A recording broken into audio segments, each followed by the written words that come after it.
കുമ്പളങ്ങി പെരുമ്പടപ്പ് പാലത്തിന്റെ അപ്രോച്ച് റോഡിൽ മാലിന്യങ്ങൾ കൂമ്പാരമാകുന്നതോടെ പ്രദേശം വലിയ ദുരിതത്തിൽ.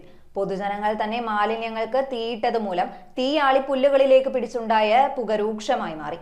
കുമ്പളങ്ങിയിലേക്കുള്ള പ്രവേശന കവാടത്തിന് സമീപം ഉണ്ടായ ഈ സംഭവം യാത്രികർക്കും കാൽനടയാത്രക്കാർക്കും ഉൾപ്പെടെ വലിയ ബുദ്ധിമുട്ടാണ് സൃഷ്ടിച്ചത്. കുമ്പളങ്ങി പെരുമ്പടപ്പ് പാലത്തിന്റെ അപ്രോച്ച് റോഡിൽ മാലിന്യങ്ങൾ കൂമ്പാരമാകുന്നു. പൊതുജനങ്ങൾ തീയിടുന്നത് മൂലം ജനം തന്നെ ദുരിതവും അനുഭവിക്കുന്നു. ടൂറിസം ഗ്രാമമായ കുമ്പളങ്ങിയിലേക്കുള്ള പ്രവേശന കവാടത്തിന് സമീപമാണ് റോഡരികിൽ ജനങ്ങൾ തന്നെ വലിച്ചെറിഞ്ഞ മാലിന്യങ്ങൾക്ക് തീപിടിച്ചത്. കുമ്പളങ്ങി പാർക്കിലെ ഉണങ്ങിയ പുല്ലുകൾക്കും തീ പടർന്നു പിടിച്ചതോടെ വാഹനയാത്രികരും കാൽനടയാത്രക്കാരും ഉൾപ്പെടെയുള്ളവർ ദുരിതത്തിലായി. പ്രദേശത്തെ ക്യാമറകൾ സ്ഥാപിച്ച് മാലിന്യങ്ങൾ വലിച്ചെറിയാതിരിക്കാൻ നടപടികൾ സ്വീകരിച്ചിട്ടുണ്ടെങ്കിലും ഇതൊന്നും തങ്ങൾക്ക് ബാധകമല്ല എന്ന പേരിൽ പാലത്തിന്റെ ഇരുവശവും മാലിന്യക്കെട്ടുകൾ വലിച്ചെറിയുന്നു. എന്നാൽ ഇവർക്കെതിരെ നടപടി സ്വീകരിക്കുവാൻ CCTV ക്യാമറ ദൃശ്യങ്ങൾ നിലവിൽ ഉപയോഗിക്കുന്നുമില്ല. പല ക്യാമറകളും ശരിയായ രീതിയിൽ പ്രവർത്തിക്കുന്നില്ല എന്നതും ക്യാമറകൾക്ക് മുന്നിൽ വാഹനങ്ങൾ പാർക്ക് ചെയ്യുന്നത് മൂലം ദൃശ്യങ്ങൾ മറയപ്പെടുന്നുവെന്നതും ഒരു പ്രധാന കാരണമാണ്. ജനങ്ങൾ ഒരുക്കുന്ന കെണി ജനങ്ങൾക്ക് തന്നെ ദുരിതമാകുന്ന കാഴ്ചയാണ് കാണുന്നത്. പ്രദേശവാസികൾ തന്നെ തീയണയ്ക്കാൻ ശ്രമിച്ചുവെങ്കിലും പുകശല്യം മൂലം ബുദ്ധിമുട്ടിലായപ്പോൾ അഗ്നിരക്ഷാസേന എത്തിയാണ് പൂർണ്ണമായും തീയണച്ചത്.